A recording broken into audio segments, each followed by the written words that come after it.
زدني علما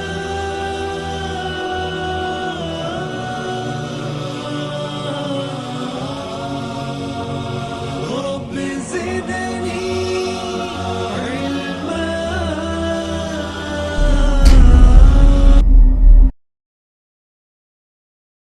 إن الحمد لله نحمده ونستعينه ونستغفره ونعوذ بالله من شرور أنفسنا وسيئات أعمالنا من يهده الله فلا مضل له ومن يضلل فلا هادي له أشهد أن لا إله إلا الله وحده لا شريك له وأشهد أن محمدا عبده ورسوله يا أيها الذين آمنوا اتقوا الله حق تقاته ولا تموتن إلا وأنتم مسلمون يا أيها الناس اتقوا ربكم الذي خلقكم من نفس واحدة وخلق منها زوجها وبث منهما رجالا كثيرا ونساء واتقوا الله الذي تساءلون به والأرحام إن الله كان عليكم رقيبا يا أيها الذين آمنوا اتقوا الله وقولوا قولا سديدا يصلح لكم أعمالكم ويغفر لكم ذنوبكم ومن يطع الله ورسوله فقد فاز فوزا عظيما أما بعد فإن خير الحديث كتاب الله وخير الهدي هدي محمد صلى الله عليه وسلم وشر الأمور محدثاتها وكل محدثة بدعة وكل بدعة ضلالة وكل ضلالة في النار.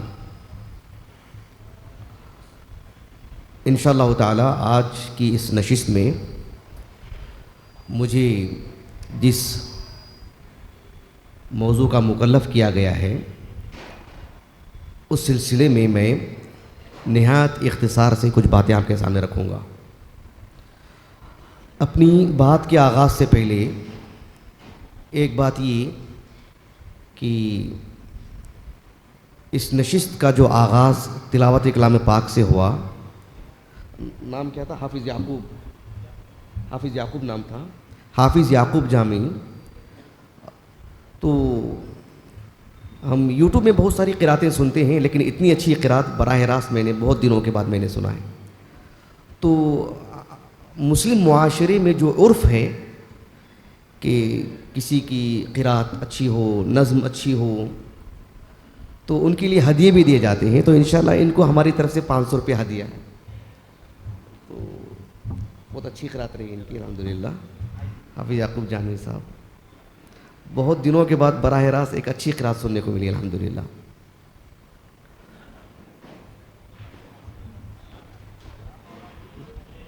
اچھا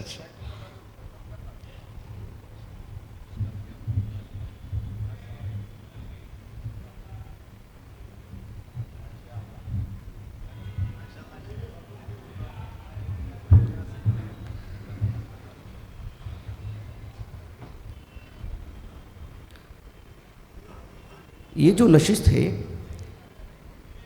جس میں مجھے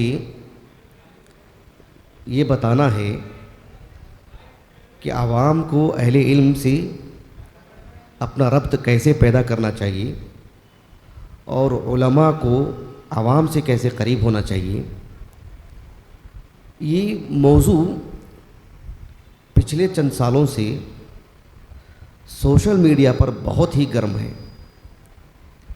حالانکہ یہ نیا موضوع نہیں ہے، یہ قدیم موضوع ہے، لیکن اس موضوع کو بیان کرنے میں افراط و تفریط بہت ہوئی ہے، اونچ نیچ بہت ہوئی ہے، کھینچ تانی بہت ہوئی ہے. شرعی علم ایک محترم علم ہے، اس کو منوانے کی ضرورت نہیں ہے. اور شرعی علم کے جو حاملین ہیں وہ بھی ایک واضح بات ہے، اسے منوانے کی بات نہیں ہے. لیکن کسی طور پر بھی طرفین میں اگر کھینچ تانی ہو تو پھر اصل موضوع ختم ہو جاتا ہے. میں جو بات آپ کو بتانے جا رہا ہوں وہ یہ کہ شرعی علم اللہ رب العالمین نے اسے بہت ہی محترم علم بتائے ہیں. اور شرعی علم جن کے سینوں میں ہوتا ہے تفاوت کے ساتھ، کسی میں زیادہ کسی میں کم، اللہ رب العالمین نے ان کو اتنا بڑا مقام عطا کیا کہ اللہ رب العالمین نے اپنے نام کے ساتھ اللہ نے اہل علم کا نام بیان کیا. اللہ تعالیٰ نے سورۃ آل عمران میں بیان فرمایا، شہد اللہ انہ لا الہ الا ہو والملائکۃ واولو العلم اللہ رب العالمین نے توحید کی جو گواہی دی ہے اس میں اللہ نے ملائکہ کا ذکر فرمایا اور انسانوں میں صرف اولو العلم کا اللہ نے ذکر فرمایا. ایک واضح بات ہے. لیکن شرعی علم حاصل کرنے والوں کی ایک جماعت ہونی چاہیے. امت مسلمہ کے جو علماء ہیں، ذمہ داران ہیں، سرپرست افراد ہیں، انہیں اس بات کا اہتمام کرنا چاہیے کہ ہمارے محلے سے، ہمارے گھرانے سے چند ایک افراد شرعی علم کے لیے اپنی زندگی وقف کر دیں. پہلے سے ہی طے کر لینا چاہیے. اگر کوئی اپنی سبھی اولاد کو اس میں لگا دیتا ہے تو بہت اچھی بات ہے. ہو سکتا ہے ایک شخص ذمہ دار ہے مسجد کا، مدرسے کا، محلے کا، ایک مسلمان ذمہ دار، وہ کسی کی ذہن سازی کرے اور سمجھائے کہ جو ہے یہ ضروری ہے، شرعی علم پڑھنے والے افراد ہونے چاہیے، اس میں خلا نہیں ہونا چاہیے. قرآن مجید کی ایک آیت کریمہ ہے سورۃ النحل کی. اللہ تعالیٰ نے فرمایا وَمَا أَرْسَلْنَا مِن قَبْلِكَ إِلَّا رِجَالًا نُوحِي إِلَيْهِمْ فَاسْأَلُوا أَهْلَ الذِّكْرِ إِن كُنتُمْ لَا تَعْلَمُونَ. اس آیت کریمہ میں دو باتیں بتائی گئی ہیں. ایک بات تو یہ ہے جو آیت کریمہ سے بالکل ظاہر ہے، جسے کہتے ہیں نا عبارت النص. عبارت النص کا مطلب کیا ہوتا ہے؟ عبارت میں جو بات بتائی جا رہی ہے ایک عام آدمی بھی جب پڑھتا ہے تو بات اسے جو معلوم ہوتی ہے وہ بات سیاق سباق سے سمجھنے کی ضرورت نہ ہو، مزید حاشیے کی ضرورت نہ ہو، شرح کی ضرورت نہ ہو. عبارت سے جو بات سمجھ میں آتی ہے وہ یہ ہے کہ فَاسْأَلُوا أَهْلَ الذِّكْرِ إِن كُنتُمْ لَا تَعْلَمُونَ. اللہ تعالیٰ نے کہا کہ اگر شرعی اعتبار سے کسی چیز کا علم نہ ہو تو اہل علم سے پوچھ لیں. لیکن اس آیت کریمہ سے متعلق عالم اسلام کی ایک مشہور عالم دین ہے شیخ عبد الوہاب الخلاف رحمہ اللہ. 1956 میں آپ کا انتقال ہوا، 1950 میں. مصر کے تھے اور مصر کے قاضی بھی بنے. ان کی کتاب ہے علم و اصول الفقہ، مدارس میں پڑھائی جاتی ہے. اس میں آپ نے اس آیت کریمہ سے متعلق ایک بات یہ کہی کہ عبارت النص کا تقاضا یہ ہے کہ علماء سے پوچھنا چاہیے، لیکن اشارت النص کا تقاضا کیا ہے؟ یعنی اس آیت کریمہ سے ایک اور بات بھی بتائی جا رہی ہے جو لکھت میں نہیں ہے، اس کا لازمی تقاضا ہے. اشاری زبان میں وہ بات بتائی جا رہی ہے، اندرون وہ بات بتائی جا رہی ہے. آپ نے کہا یفہم منہ بطریق الاشارۃ ایجاب ایجاد اہل الذکر فی الامہ. یہ بہت گہری بات ہے جو آپ نے کہی. اس آیت کریمہ سے اللہ رب العالمین امت کو یہ بات بتا رہے ہیں، امت مسلمہ کو، کہ علم کس سے سوال کریں؟ علم سے متعلق اہل علم سے نا. تو اس آیت کریمہ میں یہ بھی بتایا جا رہا ہے کہ علماء کے ایک جماعت بھی تیار کرنا واجب ہے. علماء کو تیار کرنا بھی واجب ہے. جب علماء کو تیار ہی نہیں کریں گے تو پوچھیں گے کس سے؟ یہ بڑی اہم بات ہے. عالم اسلام کی ایک بہت بڑی شخصیت ہے، بہت بڑی شخصیت، امام ابو اسحاق الشاطبی رحمہ اللہ. 792 ہجری سن وفات ہے آپ کا. آپ کی ایک کتاب ہے الموافقات. الموافقات علماء کے نزدیک یہ کتاب بہت ہی محترم کتاب، بہت ہی محترم کتاب، بہت ہی اصولی کتاب. آپ نے الموافقات میں کتاب کے آغاز میں کئی مقدمات قائم کی ہیں. مقدمہ نمبر جو 12 ہے اس میں آپ نے علماء کو، عوام کو، استاذ کو، شاگرد کو باپ بیٹے کا رشتہ بتائے. باپ بیٹے کیسے ہوتے ہیں؟ باپ اپنے بچے کے لیے کتنا فکر مند ہوتا ہے، اس کی ڈانٹ میں بھی محبت، اس کی مار میں بھی محبت، اس کے غصے میں بھی محبت ہے،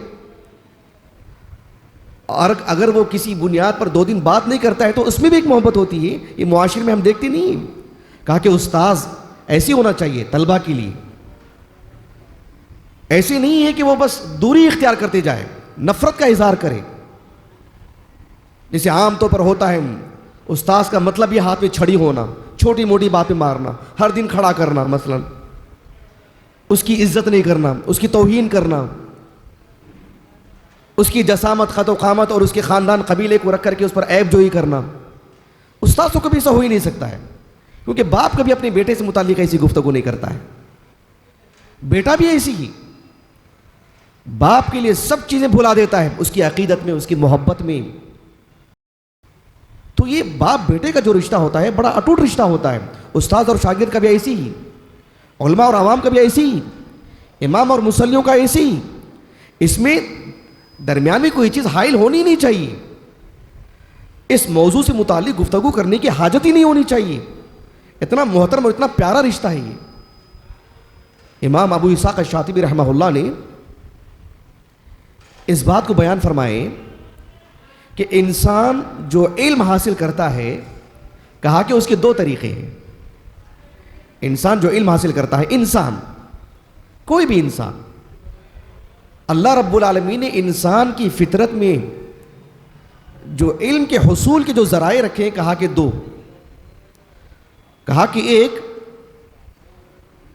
وہ ہے جسے سکھایا نہیں جاتا, انسان خود بخود سیکھ لیتا ہے. جیسے بچے کو بھوک لگتی ہے, شیرخوار بچہ ہے, چھوٹا بچہ ہے, بھوک پر اسے جو رونا آتا ہے اسے سکھایا جاتا ہے کہ بھوک لگتی ہے تو رونا چاہیے, خود بخود رو دیتا ہے بچہ, اور ماں اس کے رونے کو سمجھ لیتی ہے. بچہ خود بخود دودھ پیتا ہے, اس کے لیے کوئی خاص تدریب, کوئی خاص سکھانا نہیں ہوتا ہے. کہا کہ ایک تو یہ طریقہ ہے, اور کہا کہ دوسرا طریقہ وہ, کہا کہ بالواسطہ, ایک واسطے کے ذریعے سے. جسے چلنا سکھاتے ہیں بچے کو, اسے چلنا سکھاتے ہیں, بولنا سکھاتے ہیں, کھانا پینا سکھاتے ہیں, کپڑے پہننا سکھاتے ہیں, وغیرہ وغیرہ. یہ تو انسان کی عام ضروریات کی بات ہوئی. لیکن جب بات شرعی علم کی آتی ہے, شریعت کی علم کی آتی ہے, تو ابو اسحاق الشاطبی رحمہ اللہ نے کہا کہ اس میں بس ایک ہی طریقہ ہے. کہا کہ لا بد ان یاخذ العلم, کہا کہ علم انہی سے حاصل کرنا چاہیے بمن هو اہلہ, جو شرعی علم کے حاملین ہیں انہی سے علم حاصل کرنا چاہیے. اتنا جوڑ کے رکھا شریعت نے ان کو. شرعی علم علماء سے لینا چاہیے, اور اس کے بھی 2 طریقے بیان کیا آپ نے. غور سے سننا ہے, ہاں آخر میں امتحان ہوگا, کیونکہ آپ نے کہا نا کہ جو یہ مدرسے سے بلایا جاتا ہے, تو ہمارے ذہنوں میں ایک ہی بات ہوتی ہے کہ پڑھانے کے بعد امتحان لینا, تو امتحان بھی ہوگا. ابو اسحاق الشاطبی رحمہ اللہ نے کہا کہ علماء سے علم لینے کے 2 طریقے. پہلا طریقہ یہ ہے کہ المشافہہ. المشافہہ کا مطلب کیا ہے, کوئی بتا سکتے ہیں؟ المشافہہ براہ راست علم لینا, براہ راست علم لینا. 2 طریقوں میں سے پہلا طریقہ یہ ہے کہ المشافہہ. ابو اسحاق الشاطبی رحمہ اللہ نے کہا ہی انفع الطریقین واسلمہما, یہ نفع کے اعتبار سے, سالمیت کے اعتبار سے, فائدے کے اعتبار سے سب سے بہترین طریقہ ہے. اور ایک ایسی خصوصیت ہے, خاصیت جعلها اللہ بین المعلم والمتعلم, اللہ نے استاذ اور شاگرد کے درمیان یہ جو رشتہ رکھے مشافہتاً کا, براہ راست علم لینا, یہ سب سے بہترین طریقہ ہے یہ. اور یہ ان کی خصوصیت, ان کی خاصیت ہے, یہ اللہ نے انہی کو عطا فرمائی ہے کہ استاد سے براہ راست علم لیا جائے مشافہتاً. اور دوسرا طریقہ کون سا ہے؟ دوسرا طریقہ یہ ہے مطالعۃ کتب المصنفین, علماء کی کتابیں پڑھنا. علماء کی کتابیں پڑھنے میں کیا آزاد ہیں؟ کہا کہ علماء کی کتابیں پڑھنے سے بھی علم حاصل ہوتا ہے, لیکن 2 شرطوں کے ساتھ.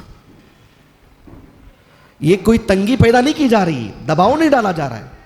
قابل بنایا جا رہا ہے، سدھار لایا جا رہا ہے، اس کو پیروں پہ کھڑا کیا جا رہا ہے ایک طالب علم کو، کہ اگر علماء سے براہ راست پڑھنے کا موقع نہیں مل پا رہا کسی کو، یا بہت زیادہ نہیں مل پا رہا ہے، تو علماء سے اصول سیکھنے کے بعد کتابوں سے بھی علم لیا جا سکتا ہے، لیکن وہ بھی 2 شرطوں سے۔ کہا کہ پہلی شرط کیا ہے؟ پہلی شرط یہ ہے کہ معرفت اصطلاحات اہلی، جب کتابیں پڑھتے ہیں اس کتاب کے موضوع کو سمجھنا، اس کتاب کے مقاصد کو سمجھنا، بالخصوص اس کتاب کے اصطلاحات کو سمجھنا۔ حدیث کی کتابیں ہیں، فقہ کی کتابیں ہیں، اصول فقہ کی کتابیں ہیں، اصول حدیث کی کتابیں ہیں، لغت عرب پر لکھی گئی کتابیں ہیں۔ اصطلاحات سے جب تک واقف نہیں ہوں گے تو پھر ان کتابوں سے آپ مالا مال نہیں ہو سکتے۔ اب اصطلاحات جاننے کے لیے کہاں جانا پڑے گا؟ تو ابو اسحاق الشاطبی رحمہ اللہ نے کہا وَهَذَا يَحْصُلُ بِالطَّرِيقِ الْأَوَّلِ، وہ طریقہ کیسے، وہ علم کیسے حاصل ہوگا؟ علماء سے جڑنے سے ہی۔ علماء سے جڑیں گے تبھی کس کتاب کے کیا اصطلاحات ہیں وہ معلوم ہو سکتے ہیں، بصورت دیگر نہیں۔ اچھا، دوسری شرط جو آپ نے بتائی، دوسری شرط آپ نے یہ بتائی أَن يَتَحَرَّى إِلَى كُتُبِ الْمُتَقَدِّمِينَ، جہاں تک ہو سکے قدیم علماء کی کتابیں پڑھیں۔ آپ نے اپنے دور میں یہ بات کہی ہے، قدیم علماء کی کتابوں میں بڑی باریکیاں ہوتی ہیں، گہرائی ہوتی ہے، غلطیاں کم ہوتی ہیں، تقوی طہارت نمایاں رہتا ہے، شفافیت رہتی ہے موضوع میں، اور بھی بہت سارے فائدے اس میں ہوتے ہیں۔ یہ آپ نے بہت ساری باتیں اس میں لکھی ہیں۔ خلاصہ کلام یہ ہے کہ اللہ سبحانہ و تعالیٰ نے شرعی علم کو جتنی اہمیت دی ہے اور اس کا مقام بتائے ہیں، وہیں پر اس کے حصول کے طور طریقے بھی اللہ نے بتائے ہیں، جسے علماء نے بیان کیا ہے۔ اس سے دوری اختیار نہیں کرنی چاہیے، نقصان ہمارا ہی ہوگا۔ اور یاد رکھ لیجئے، امت میں اللہ تعالیٰ کبھی اعتبار نہیں پیدا کریں گے۔ جو صحیح طریقے سے علم نہیں حاصل کریں گے، درست طریقہ اختیار نہیں کریں گے، اللہ کے دین میں جو چیز مطلوب ہے شرعی علم کے حصول میں، جس طرح سے نماز صحیح طریقے سے نہیں پڑھی جائے گی تو نماز سے متعلق ہماری طبیعت میں جو حساسیت ہے، شرعی علم کے حصول میں بھی ہمارے اندر وہ حساسیت ہونی چاہیے، نقصان ہمارا ہی ہوگا۔ اسی لیے امام ابو الحجاج المزی رحمہ اللہ، عالم اسلام کے بہت بڑے عالم دین، بہت بڑے عالم دین، شیخ الاسلام ابن تیمیہ رحمہ اللہ کے رفیق، جگری دوست کہتے ہیں نہیں، ہر پہلو ساتھ رہنے والے ابن تیمیہ کے رحمہ اللہ، شیخ الاسلام ابن تیمیہ رحمہ اللہ کو بڑا اعتبار تھا ان پر، گہرے دوست۔ حافظ ابن کثیر رحمہ اللہ کے رشتے میں سسر ہوتے ہیں وہ، ابو الحجاج المزی رحمہ اللہ۔ آپ کی جو کتاب ہے تہذیب الکمال فی اسماء الرجال، اس کے مقدمے میں آپ نے امام یحییٰ ابن معین رحمہ اللہ کا ایک قول نقل کیا ہے۔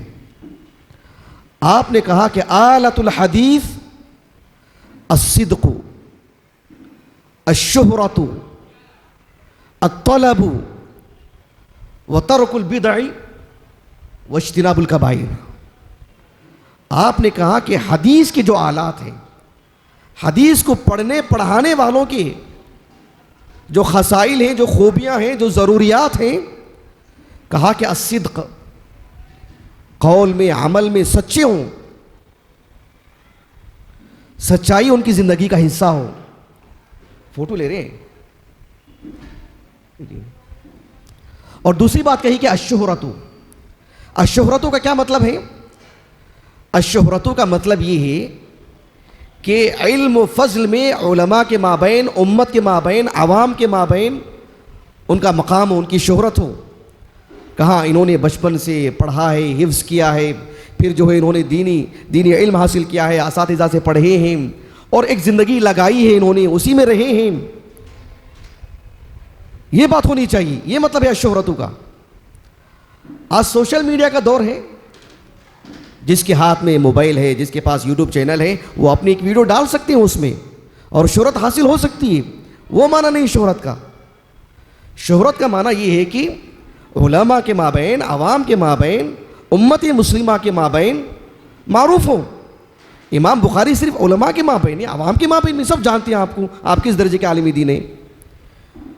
تو یہ بات ہے اس میں. اور طلب کہا، الطلب کہ انہوں نے شرعی علم کو اس کے سبھی اجزاء، انہوں نے حدیث پڑھی ہو، قرآن پڑھا ہو، تفسیر پڑھی ہو، شروحات پڑھے ہوں اساتذہ کے پاس، عربی زبان پڑھی ہو، اصول فقہ پڑھے ہوں، اصول حدیث پڑھے ہوں، زمانہ لگایا ہو اس میں، یہ سب چیزیں اس میں ہونی چاہیے.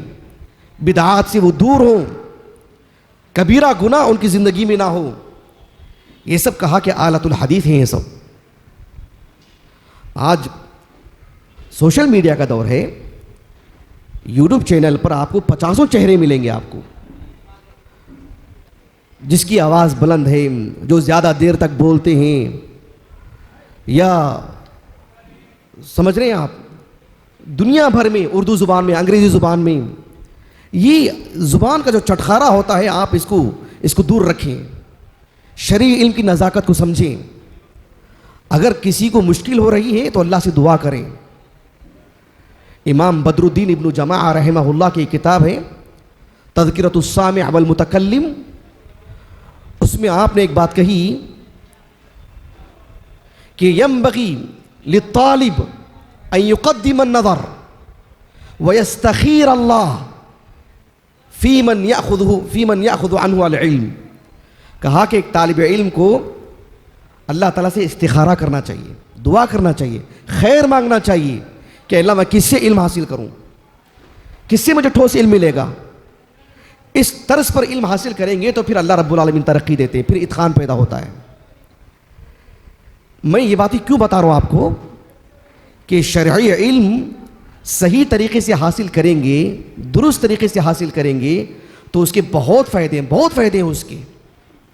میں آپ کو عمر بن خطاب رضی اللہ عنہ کی زندگی سے 2 فائدے بتاتا ہوں، وہ میرے اپنی طرف سے نہیں، امام ابو اسحاق الشاطبی نے مثال دی ہے. امام ابو اسحاق الشاطبی رحمہ اللہ کہتے ہیں جو طلبہ اساتذہ سے پڑھتے ہیں اور ایک زندگی لگاتے ہیں، ان کی زندگی میں کتنا فائدہ ہوتا ہے شرعی علم کے حصول میں. امام شاطبی رحمہ اللہ نے کہا عمر بن خطاب رضی اللہ عنہ کی جو مروی معروف حدیث ہے، متفق علیہ حدیث ہے، صحیح بخاری میں تو کئی جگہ پر ہے، کتاب الصلاح میں ہے، صحیح مسلم کی کتاب الفضائل میں ہے، کتاب الجہاد والسیر میں ہے.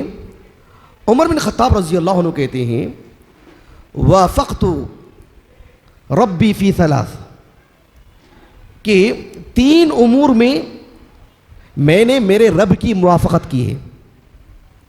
اللہ رب العالمین نے جو شریعت نازل کی، میرے دل میں بھی وہ بات تھی. حالانکہ پہلے عمر بن خطاب کے دل میں بات تھی وہ ظاہری اعتبار سے، بعد میں آیتیں نازل ہوئی، لیکن ادب ہے یہ. وافقنی ربی نہیں کہا، میرے رب نے میری موافقت کی نہیں کہا، وافقت ربی، میں نے میرے رب سے جو ہے 3 امور میں موافقت کی. حالانکہ وہ 3 ہی باتیں نہیں ہیں، یہ مفہوم العدد نہیں ہے. اس میں ابن حجر رحمہ اللہ نے 14 امور ذکر فرمائے ہیں. اس حدیث کو ذکر کر کے ابو اسحاق الشاطبی کہتے رحمہ اللہ کہ عمر بن خطاب رضی اللہ عنہ کا علم اتنا ٹھوس کہا کہ وافقت ربی، متعدد امور میں، وہاں تو 3 کی بات ہے، متعدد امور میں نے میرے رب کی موافقت کی. اچھا کہاں سے آیا اتنا ٹھوس علم عمر بن خطاب کو؟ کہاں سے آیا اتنا ٹھوس علم؟ ابو اسحاق الشاطبی رحمہ اللہ کہتے ہیں کہ فہی من فوائد المجالسہ، یہ علماء کی صحبتوں کا نتیجہ ہے، اللہ کے رسول کی صحبت کا نتیجہ، ابو بکر صدیق کی صحبت کا نتیجہ. دونوں آپ کے استاذ ہیں، دونوں سے آپ کی روایت ہے، یہ علماء کی صحبت کا نتیجہ ہے. کتنی بڑی بات ہے. اذ یفتح للمتعلم بین ایدیہم ما لا یفتح دونہم، ایک طالب علم کو جو گرہیں کھلتی ہیں دوسروں کو ایسے گرہیں نہیں کھلتی. یہ استاذ کی صحبت کا نتیجہ ہے کہ وافقت ربی فی 3. ایک اور واقعہ میں آپ کو بتاتا ہوں، اور یہ بھی ابو اسحاق الشاطبی نے ذکر کیا رحمہ اللہ. عمر بن خطاب رضی اللہ عنہ صلح حدیبیہ کے موقع پر اللہ کے رسول علیہ السلام نے صحابہ کو واپس جانے کے لیے کہا. سب کو معلوم ہے، میں تفصیل میں نہیں جا رہا ہوں، اصل بات بتانا چاہتا ہوں. واپس جانے کے لیے کہا. آپ نے خود حلق کروایا، آپ نے نہر کی اپنے جانوروں کو، اپنے اونٹوں کو، سبھی صحابہ نے کر لیے، واپس جانے لگے۔ عمر بن خطاب رضی اللہ عنہ جہاں بہت اپنے اندر جوش و خروش رکھتے تھے، وہیں پر بہت ہی تابعدار انسان تھے عمر بن خطاب رضی اللہ عنہ۔ جوشیلے ہونے کا یہ مطلب نہیں تھا کہ کبھی اللہ کے رسول کی آواز پر اپنی آواز بلند کی ہو، کبھی جوش میں آ کر کے آپ نے یہ کہنا نہیں میں ایسے ہی کروں گا، نہیں، بہت تابعدار انسان۔ عمر بن خطاب رضی اللہ عنہ اللہ کے رسول کے پاس آئے اور آ کر کے کہا السنا علی حق وہم علی باطل، اے اللہ کے رسول ہم حق پر نہیں ہیں اور وہ باطل پر نہیں ہیں۔ الیس قتلانا فی الجنہ وقتلاہم فی النار، ہمارے جو شہداء ہیں وہ جنت میں نہیں گئے کیا، اور ان کے جو مقتولین ہیں وہ جہنم رسید نہیں ہوئے ہیں، پھر بھی کیوں ہم تنازلی اختیار کر رہے ہیں؟ اللہ کے رسول نے بس ایک بات کہی، آپ نے کہا کہ یا ابن الخطاب انی رسول اللہ ولن یضیعنی اللہ، کہا کہ میں اللہ کا رسول ہوں اور مجھے اللہ ہرگز ضائع نہیں کرے گا۔ عمر بن خطاب وہاں سے چلے گئے رضی اللہ عنہ، ابو بکر صدیق کے پاس گئے، آپ نے بھی یہی جواب دیا۔ اب یہاں پر اس واقعے کو بیان کر کے ابو اسحاق الشاطبی کہتے ہیں رحمہ اللہ، کہتے ہیں کہ فتأمل قصۃ عمر بن الخطاب رضی اللہ عنہ فی صلح الحدیبیہ، کہتے ہیں کہ عمر بن خطاب رضی اللہ عنہ کے اس واقعے کو سامنے رکھ کر کے غور کریں۔ کیا غور کرنا چاہیے؟ کہتے ہیں کہ آپ نے کوئی شور شرابہ کیا، آپ نے جذباتی ہو گئے، آپ دو لوگوں کو لے کر کے الگ جماعت بنائی آپ نے، اللہ کے رسول کے خلاف کچھ کہا آپ نے صلی اللہ علیہ وسلم، آپ نے کچھ نہیں کہا، کہا کہ فہذا من فوائد الملازمہ والانقیاد للعلماء والصبر علیہم فی مواطن الاشکال، یہ آپ کی عبارت ہے، کتنی بصیرت افروز عبارت ہے آپ کی۔ آپ نے کہا کہ اللہ کے رسول ایک عالم دین، ایک امام، ایک معلم کی صحبت کا نتیجہ ہے یہ کہ اگر کسی مسئلے میں احتمال ہو، معنی واضح نہ ہو، تب بھی آپ استاذ کے زیر نگرانی رہیں، آپ اعتماد کریں اپنے استاذ پر، اپنے عالم پر، اپنے امام پر، ایک ذمہ دار پر، مسلمانوں کے امام پر، ان کے فیصلوں پر عزت کی نگاہ سے دیکھیں، جذبات میں آ کر کے دو ٹکڑے نہ ہو جائیں، دو جماعتیں نہ بنا لیں، شور شرابہ نہ کریں، سوشل میڈیا پر ان کے اور ان کے خلاف لکھتے نہ رہیں، ان کے خلاف بولیں نا، اس سے مزید انتشار پیدا ہوگا۔ کتنی بری بات ہے، سبحان اللہ۔ تو اتنی ساری باتیں میں بتا کر میں آپ کو ایک اہم بات اور بتاتا ہوں، آخری بات نہایت اختصار سے، شریعت نے عام مسلمانوں کو علماء سے جوڑنے پر اتنا زور دکھایا ہے، اتنی سختی کی، اس میں مداہنت ہی نہیں کی، کسی طرح کا سمجھوتا نہیں کیا ہے، لیکن شریعت نے علم دینے والوں کو بھی یہ صلاح دی ہے کہ عوام کو اپنے سینے سے لگا کے رکھیں، ان کی تکریم کریں، ان کو عزت دیں، ان کو قریب لائیں، گفتار میں، کردار میں، کسی طور پر بھی۔ آپ کو وہ حدیث معلوم ہوگی جسے امام ابن ماجہ رحمہ اللہ اپنی السنن کی مقدمے میں لے کر آئے ہیں، کتاب افتتاح الصلاۃ میں۔ ابو سعید الخدری رضی اللہ عنہ کہتے ہیں اللہ کے رسول نے صحابہ سے کہا صلی اللہ علیہ وسلم، سیأتی علیکم قوم یطلبون العلم، کہ تمہارے پاس کچھ لوگ آئیں گے اور علم حاصل کرنے کے لیے آئیں گے۔ اللہ کے رسول نے کہا صلی اللہ علیہ وسلم، اذا رأیتموہم فقولوا مرحبا مرحبا بوصیت النبی صلی اللہ علیہ وسلم، جب وہ تمہارے پاس آئیں تو انہیں مرحبا کہو، ان کو خوش آمدید کہو ان کو، اور کہو کہ اللہ کے رسول کی وصیت تھی ہمارے لیے کہ جو شرعی علم حاصل کرنے کے لیے آئیں گے تو انہیں عزت دینا چاہیے، انہیں خوش آمدید کرنا چاہیے۔ مدرسوں میں ہوں، مسجدوں میں ہوں، اس طرح کے دینی پروگراموں میں کہیں بھی ہوں، شرعی علم حاصل کرنے والے جو لوگ آتے ہیں یہاں ہوں دور ہوں، ان کے لیے کسی طور پر بھی شریعت نے صرف تکریم کا پہلو رکھا ہے. اس میں کسی کی عزت اچھالنا بالخصوص بہت دکھ ہوتا ہے، بہت تکلیف ہوتی ہے. سوشل میڈیا بڑا حساس آلہ ہے، پوری دنیا دیکھتی ہے، پوری دنیا دیکھتی ہے، مسلمان بھی غیر مسلمین بھی. ذاتی مسائل کو لے کر کے کبھی کبھار لوگ دین کے حوالے سے سوشل میڈیا پر گفتگو کرتے ہیں، ممبر و محراب پر بھی، سامنے حدیث کی کتابیں رکھتے ہوئے بھی. یہ سب کسی طور پر بھی مناسب نہیں ہے. سوشل میڈیا ایک بہت بڑی دولت ہے اللہ رب العالمین کی. اللہ کے رسول نے کہا علیہ الصلوۃ والسلام،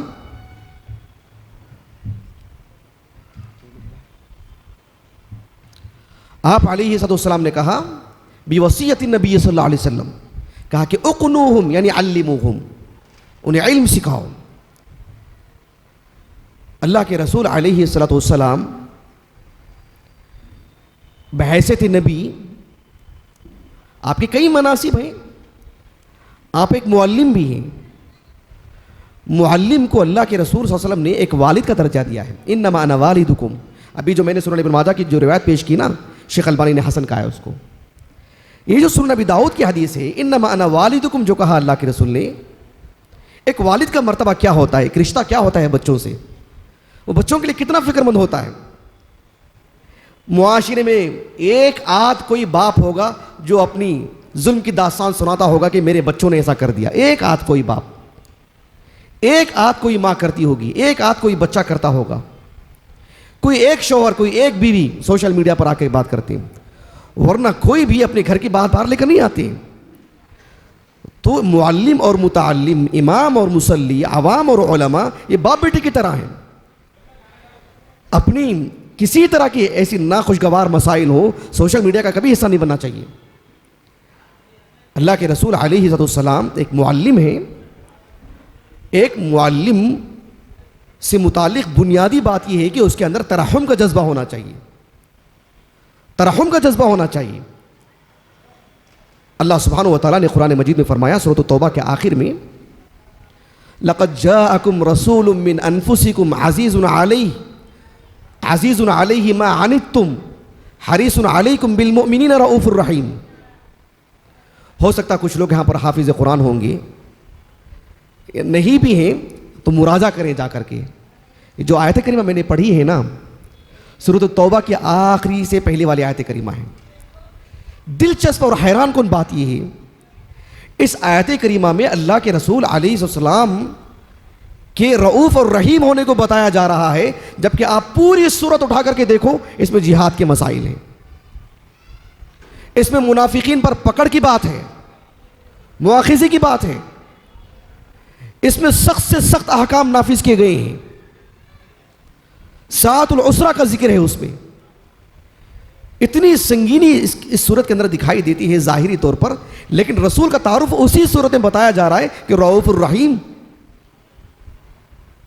اللہ کے رسول علیہ الصلوۃ والسلام سے متعلق مفسرین کہتے ہیں، ابن کثیر وغیرہ نے بھی ذکر کیا رحمہ اللہ، بات یہ ہے کہ اس صورت میں جو ایک مدنی صورت ہے اور آخر میں نازل ہونے والی صورتوں میں سے ہے، سخت سے سخت احکام اس صورت میں نازل کیے گئے ہیں. معاشرے پر پکڑ کی بات بھی اس کے اندر موجود ہے، آنکھ میں آنکھ ڈال کر کے لڑنے کی بات بھی ایک خاص پس منظر میں اس میں بتائی گئی. جب وہ پس منظر ایک صورتحال کے اعتبار سے، لیکن اللہ کے رسول کو تعارف کروایا گیا تو کیسے؟ کہا کہ لقد جاءکم رسول من انفسکم عزیز علیہ ما عنتم حریص علیکم بالمؤمنین رؤوف الرحیم. کہا کہ اللہ کے رسول علیہ السلام کا معاملہ جو کسی کے ساتھ سخت معاملہ بھی ہوتا ہے، دراصل اس میں رحم ہی پنہا رہتا ہے، رحم دلی ہوتی ہے، اس میں پیار ہے، اس میں محبت ہے. اس میں بظاہر لگ رہا ہے کہ اس میں سختی ہے، جیسے ماں باپ کا جو معاملہ ہوتا ہے، ایک سوئے ہوئے بچے کو زور سے اٹھاتے ہیں، زبردستی کرتے ہیں، کھلا کر کے سلاتے ہیں. ظاہر میں بچے کو کیسے لگ رہا ہے، دیتے ہیں کیسے لگتا ہے اس کو. کہا کہ سورۃ التوبہ یہ بات بتا رہی ہے کہ سورۃ التوبہ کا موضوع بتا رہا ہے کہ اس میں بڑی سختی بتائی جا رہی ہے، لیکن اللہ کے رسول کا تعارف اس میں کیسے کیا جا رہا ہے. صحیح مسلم کی ایک حدیث ہے کتاب الفضائل کی، ابو ہریرہ رضی اللہ عنہ کہتے ہیں اللہ کے رسول نے کہا صلی اللہ علیہ وسلم کہ ان لی اسماء، اللہ کے رسول نے اپنے ناموں سے متعلق بتائے، کہا کہ انا محمد وانا احمد وانا الماحی الذی یمحو بی الکفر وانا الحاشر الذی یحشر الناس قدمین، اور کہا وسماہ اللہ رؤوفا رحیما، اللہ نے اللہ کے رسول کو رؤوف الرحیم کہا۔ تو شرعی علم دینے میں اس بات کو ملحوظ رکھنا چاہیے کہ رحم غالب رہے، رحم غالب رہے۔ خطیب بغدادی رحمہ اللہ نے ایک اعرابی کا قول نقل کیا ہے، محاورہ ہے، کہا کہ من لانت کلمتہ وجبت محبتہ، جس کے بول میٹھے ہوتے ہیں اس کے حق میں محبت لازم ہو جاتی ہے، ایک محاورہ عربی زبان کا۔ اور اس معاملے میں شریعت اہل علم کو یہی توجہ دلاتی ہے کہ وہ کسی آنے کا انتظار نہ کریں، اگر کسی سے غلطی ہو رہی ہے تو ہم خود چلے جائیں، ان سے رابطہ کر لیں، ان کو سمجھا دیں، ان کو بول دیں، وہ میرے پاس آئیں گے تو میں سمجھاؤں گا، ایسا نہیں۔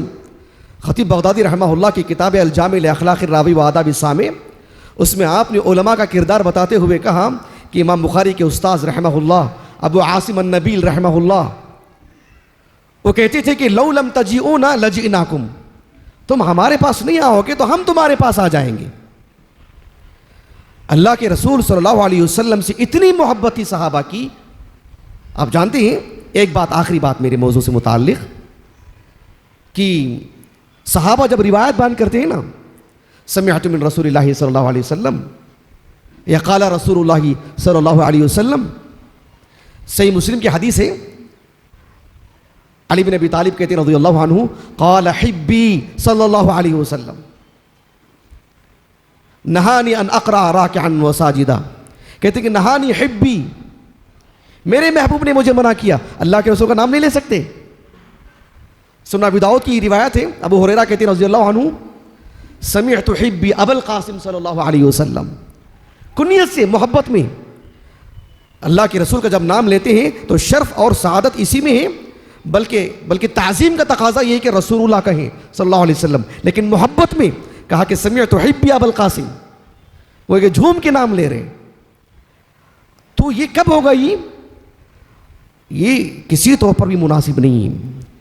اللہ سبحانہ و تعالی ہمارے ذمہ داران کو، ہمارے علماء کو، عوام کو ایک دوسرے کے قریب ہونے، ایک دوسرے سے مل جل کر رہنے کی اللہ تعالیٰ توفیق دے، سعادت دے۔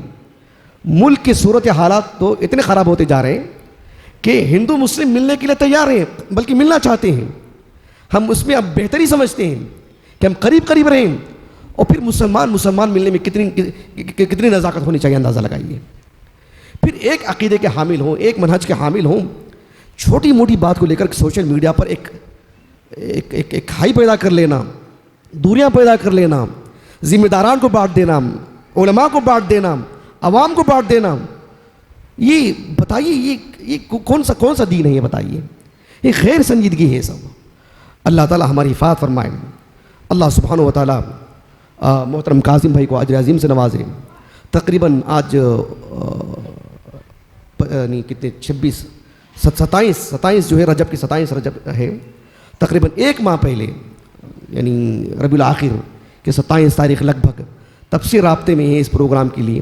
پچھلے 2 دن سے طبیعت اتنی ناساز ہو گئی، میں نے کل معذرت کر دیا تھا کہ نہیں آ پاؤں گا، لیکن اللہ کے فضل و کرم کے بعد آپ کی محبت غالب تھی کہ میں چلا آیا یہاں پر الحمدللہ۔